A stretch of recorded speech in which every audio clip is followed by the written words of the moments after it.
The story that I want to start with is a story about me. It started quite a while back.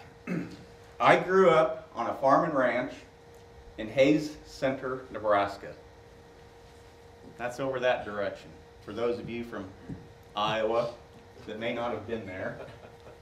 Y'all, you know where Hays Center is? People know where Hays Center is? A thriving metropolis when I was there of 234 people.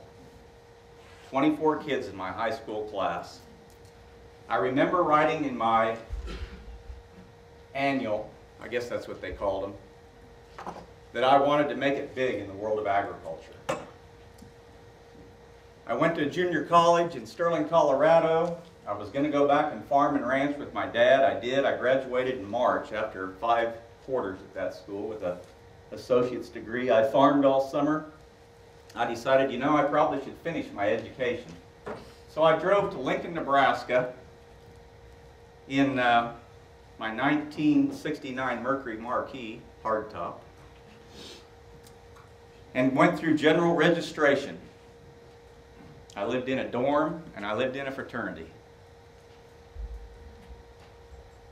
I started interviewing and I went down to they're in Ag Hall. It's been so long ago, I'm trying to remember, things have changed a lot. I'd sign up for interviews. They had companies that were coming in. A lot of those companies don't exist today. There was a sign-up sheet for Servi-Tech. It was completely full. So I blew it off. Guess I won't interview with them. Well, it just so happened that I was trying to get finished up, and I was actually taking a class over the noon hour, where if you wanted to eat lunch, you just brought it in a paper bag or something. And it just so happened that a Servi-Tech representative was there to speak with the class. So I went up to that person afterwards and said, you know, I went down to sign up and talk to you guys, and the sign-up sheet was full. He said, oh, we have time to, we have several people here, and we'll have time to visit with you. So I went to the interview. And so I went to work for Servi-Tech in May of 1978 as a fieldman in Satanta, Kansas. Almost 4 times the size of Hays Center. 1,100 people. I've worked for Servi-Tech as a fieldman, as a farm manager. I moved to Nebraska in '83 and helped to open up Nebraska when 6 of us moved up here. I worked in applied research with the company, which we no longer do. And I'm kind of glad we got out of that, because there's only about 6 companies that are, and they're not spending money much doing that anymore. And in 1992, I became the general manager of the company after a really tough time in our company. Very tough time.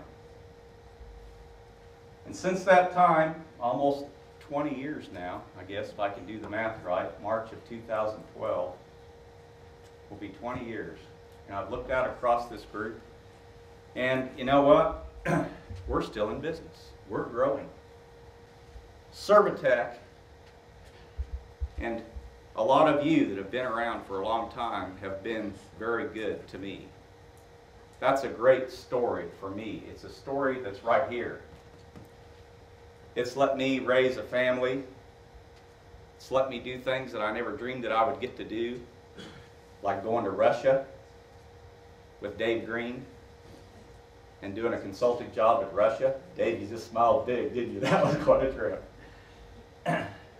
There are other opportunities out there for us as well. I can't fathom what somebody from New York or California that's never been off pavement would think to see what really takes place on a real farm, to drive a tractor, to ride on a combine, to see a cow being milked, to, you know, seeing a crop hailed to the ground. You know, I think we have some opportunities to share our story using Mark and the media. You know, somebody told me here a while back that the people that were successful, like the politicians, mastered the media of their time.